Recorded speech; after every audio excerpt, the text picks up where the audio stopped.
Now at the back of the head, continue to go straight up. I'm going to give you a little tip here though. As we start to get round towards the back, there is another ridge. It's called the occipital ridge. It's part of the occipital bone, and it's the bit that protrudes the most from the back of your head. So we need to pay attention to that and glide up off of that. It's a slight angle. Rather than straight up, we just go up at a slight angle. You don't want to go up and obliterate the crown, okay? Your client is the king and he must wear a crown. Always remember that. So let's go up and try and not destroy the crown. We can scissor cut that later. Whoa, what the hell's that? Okay, so you can see I haven't gone into the crown and that's left me with this bulge that's sticking out. But that's okay because I'm going to deal with that when we get to the scissor work. You're just watching the fundamental technique here. Now, I've been doing this for 20 years. I use this technique every single day. This is very easy to learn, very easy to use, and you'll notice it almost blends the hair in. To try and get it a little bit cleaner at the bottom, at the back, what I use is a crisscross method where I try to go in different directions against the hair. I don't do this above the occipital bone, just keep it below the occipital bone and down towards the nape of the neck. So crisscross, go against the grain. You can see that sometimes the hair kind of grows in towards the middle of the neck, so let's just crisscross on that and try and make sure that we have got it all. So once you've done that, clean all the hair off and continue round to the other side. Just use the same technique to get round to the other side of your client's head. And then we're on to the little clipper work. When I'm doing this, I work from one side round to the other, but I leave the back of the neck until last. So the idea will be just to trim the loose hairs that are sticking out beyond the hairline. I'm using the corner of the clipper to just draw around the ear, only looking for those little hairs that are sticking out and not going into the head hair at all. From the back of the ear, make a straight line down towards the nape of the neck. Now I did say that we will take this a little bit higher at the back of the neck, so it looks kind of stretched out at the moment, but I'm going to deal with that as we work our way around. I'll go to the other side first and then I'll come back and we'll lift the whole nape of the neck. So again, just take those loose hairs off around the hairline. You can put your comb in and just lift the hair and run the clipper over it to just soften certain areas. So here I am again with a corner, just drawing around the ear, and I'll pull the ear out of the way and just draw around. Remember, don't go too high. We don't want our client to look like they've had an operation. Potong buah kok ribet banget? Talenan multifungsi. Bisa jadi bak cuci, talenan, atau tempat penyimpanan. Beli di aplikasi Lazada sekarang. So straight line from the back of the ear down towards the nape of the neck. Be very careful not to go inside the hairline. You can tell the difference between neck hair and head hair because the neck hair is a bit softer. So let's just raise all these tails here, okay? We'll raise them up, but I don't want to go inside that hairline. I keep saying that. So here we are, raise it up, and I'm going to stop about here, and then I'm going to use my comb and just kind of raise it a little higher than the skin to try and soften the edge. This creates a lovely kind of natural sort of finish to the neck. We don't want to put in just a straight line, because if you look at the human body and the head, there isn't generally straight lines to be seen. Just to soften it ever so slightly, I'm just going to put a number 1 on, and I'm just going to just brush the very edge. You don't want to be going in any higher, just a little brush on the edge, and then clean that off. Let's get on to the top now. Always cut on wet hair, and so what we'll do is we'll section off a guideline, and the guideline helps us to cut the entire haircut on top with the scissors.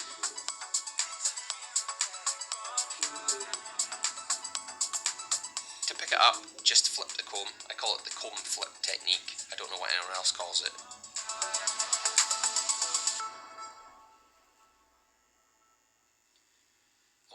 this. Imagine like cutting a mohawk if you want. So comb flip in, work away towards the front. I can see the short hair, I just cut out one side of my fingers. And I'm just going to work my way towards the front here. There we are. So now I know, once I start cutting the rest of the hair, you're going to see in a minute, just how I figure out how to cut the correct length across the head. Grab a section of hair and lift it up. You can see the short hair at the end of my finger, that's from my guideline, and then I have to take the rest of the hair down to the same length as that. So if I work my way forward in sections, that guideline's there for me the whole way in the front. Take a section, I can see the short hair at my fingertips, take it to that length, work my way forward a little bit.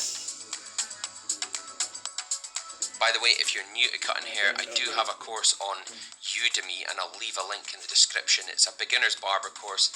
It's 3 hours long, and it's a structured course that will take you through various elements of barbering. It's a bit more in depth than my YouTube channel. There is a few free lessons on there, so even if you just want to see the free lessons, hit that link in the description for Udemy and you will be able to see them.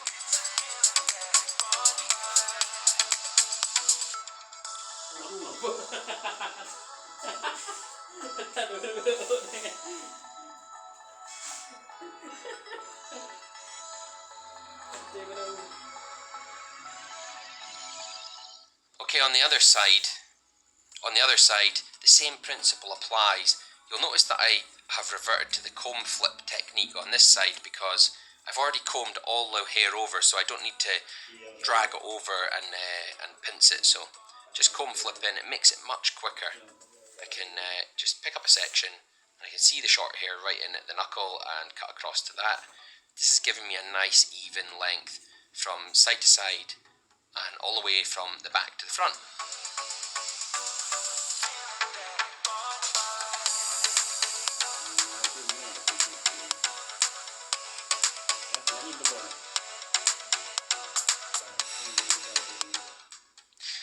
I've had a few people asking me about fringes lately now. Fringes are tricky. I'm going to comb it out to the side and we'll deal with that separately from the rest of the top. Once you've cut the top, what I like to do is I like to go around the area of the parietal ridge and the occipital bone and do what I call taking the corners off. So taking the corners off is where you pull the hair out vertical on your fingers and you're looking to cut off any long hair that's sticking out. And this joins up the clippered area and the scissor cut area a little bit better. You remember round at the other side there was that huge area sticking out, so this is really what I'm dealing with. That I'm just taking all these corners off, and when I get round there that'll just be removed.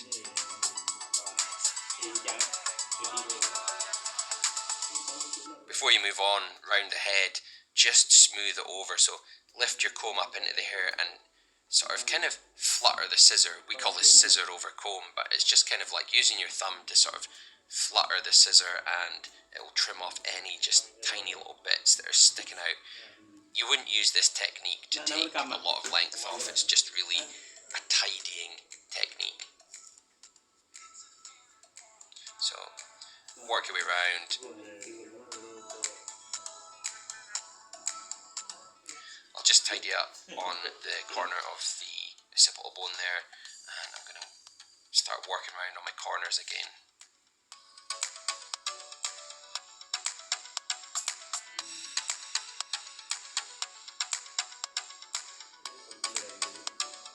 This is one of the probably more enjoyable parts of the haircut, is when you start tying it all together. You're bringing the top and the back together.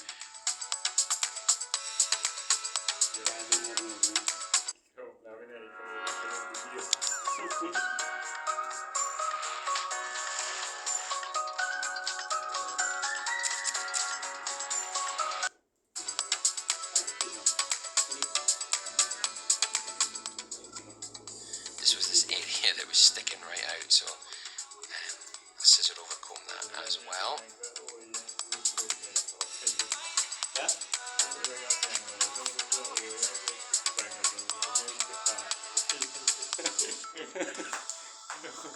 It sometimes looks like I'm moving my scissors very quickly, but believe me, if you practice that, 10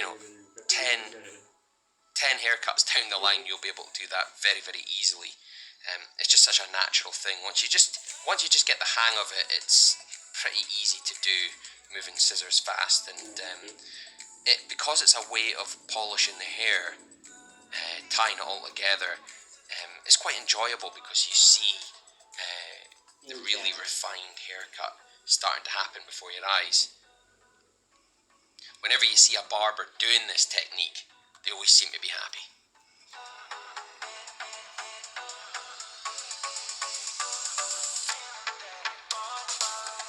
So on the crown, what we'll do is we'll lift it up and then tilt the fingers out the way a little bit so that they're vertical, and just take off any long stuff. We don't want anything hanging over the edge.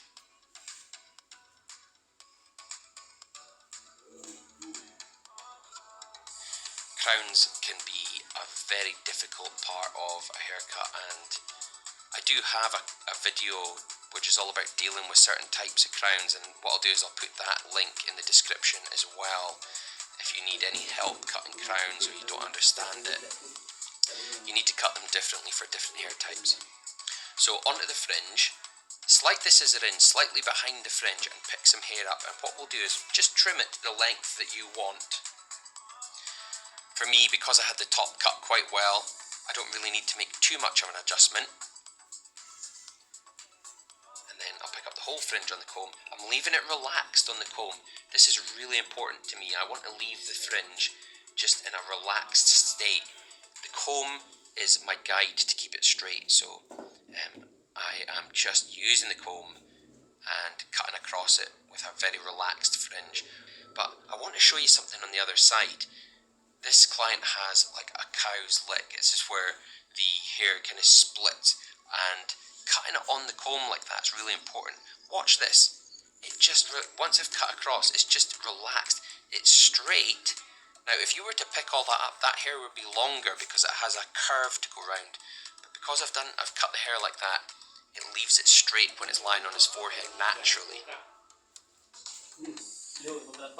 This is why I prefer not to put tension on the fringe. That means pull it down with my fingers.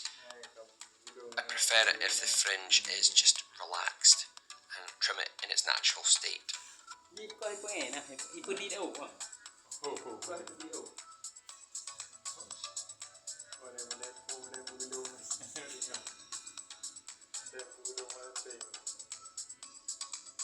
Time to give the haircut a little dry off. Now, I'd recommend you have a look at it as you're drying it off, just in case you need to make any adjustments.